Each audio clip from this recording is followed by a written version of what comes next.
the second segment of the second phase of Hajj is intention. It really matters a lot. It is important for it to be sincere and pure. The exact words for the intention are that, oh Allah, I'm willing to make Hajj or Umrah for you. So make it easy for me and accept it from me. Right? May you just tell me that why it is important to have this sincere intention to please Allah only when we are on Hajj? Because without sincere intention, our Hajj will not be accepted. Because we are not doing Hajj for like a mark, a winning mark or an award, a winning title. We are doing it for the sake of Allah. Because we are asking for forgiveness, we are repenting to Him. Okay, so Hajj is incomplete without the intention. Exactly. Okay, so what do you mean is like we should leave every worldly things behind only to please Allah. Like we are leaving our comfortable home, our loving family, and we are in this hardship of traveling, and we are doing it solely to please Allah. So there is no worldly entitlement included, right? Yes, because in the end, our titles don't matter. Exactly. If Allah is happy, then if Allah is happy, so this should be the sole purpose of Hajj. Because what do titles mean if Allah is not happy with you? People look for titles sometimes to make people think that they are pious, they are modest, they are Hajis. So this is what we should not be looking at. We should focus on our intention. Why? Like before doing prayer, before offering prayer, we do intention. I take it like we should focus that we are on this journey just to please Allah, because Allah wants us to be there like this. Yes. Allah called us every year to come to His home and do not every year. Like those are lucky, who Allah call every year. Yes. So it is like once in a life one should go if it is capable of going. So Amira, now that the ihram is done, the intention is done, what comes next? It is tawaf, or specifically 𝗱𝗏. Tawaf is the 7 circles or the 7 rounds around the Kaaba.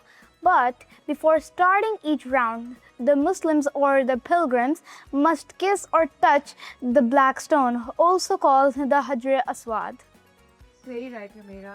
But I want to ask, what do you think? What is the hikmah behind these tawafs? Why Allah wanted us to do that? Center of our lives.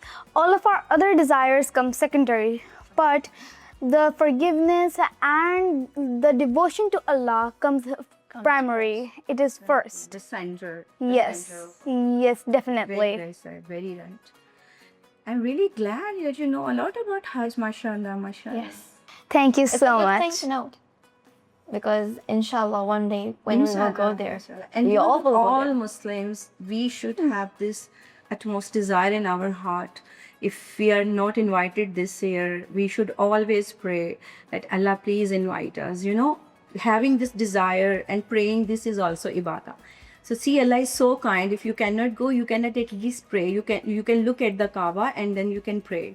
Yes. And then you can, you plead Allah Ta'ala, please invite us to make us among those lucky people who see your house. So this is how Allah Ta'ala rewards us. And particularly these 10 days, the early 10 days of 𝗔الحجة, in these days, as much as we can plead and as much as we can ask, Allah Ta'ala rewards us. Yes. He rewards us, million times extra. So this is why these 10 days are very important and significant as well. Yes. I recently thought about something related to Hajj. So because it's May our next Hajj be next year in May. Because it's May, exactly. And in English we say May. May, all right. So that is metaphoric. Yes. Very right.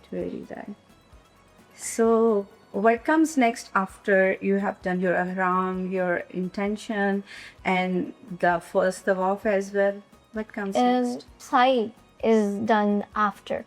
Like Sa'i is also known as running between the hills of Safa and Marwa. We do this in the remembrance of Hazrat Hajra alayhi salam, our mother Hajra alayhi salam, who was running between the hills of Safa and Marwa, looking for water for her baby Ismail alayhi salam, Hazrat Ismail alayhi salam. Then while Hazrat Hajra was running between the two hills. Then Hazrat Ismail alayhi salam rubbed his ankles, and Zamzam water came from there. So that is why we run between the mountains, and running between the mountains is called sa'i. Yes. And women should walk, and the men are supposed to run. Very right. I'm so awe-inspired that you are, mashallah, so well informed about all these phases of Hajj. But again, my question is always about the hikmah and the lesson we try from it. Yes. So when it comes to sa'i, what lesson do you get? What Allah wants us to learn from it? Determination. And that if we believe in Allah, if we have tawakkul, anything. exactly, very nice. This is what I wanted to hear. Tawakkul. When Hajra was doing this, she had this tawakkul that Allah will provide her. But she did not give up the effort. Sa'i is basically effort, right? What we do in this dunya, either we don't do any effort and we totally depend that we are sitting and Allah will provide us. Yes. Right? Allah will provide us. Or we do the effort and reward is not coming and we get disappointed. So this teaches us that we should not be disappointed at first place, but we should never give up the effort, the sa'i as well. So this is the lesson for us to learn from this, the traveling between or running between Safa and Marwa. And I'm so pleased that you know it already. Yes. Like no matter what happens, keep the belief in you that Allah will help you. Allah can help you in like any way.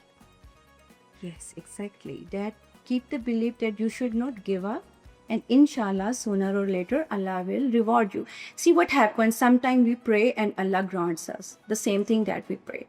But Allah has different ways to grant us, right? Yes. Sometimes He gives what we asked for, sometimes He delays it. You see, He gives us when it is right time for that. And sometimes He knows that it is not good for us. So He gives us better, right? So this is Allah's way of rewarding our prayers. Yes.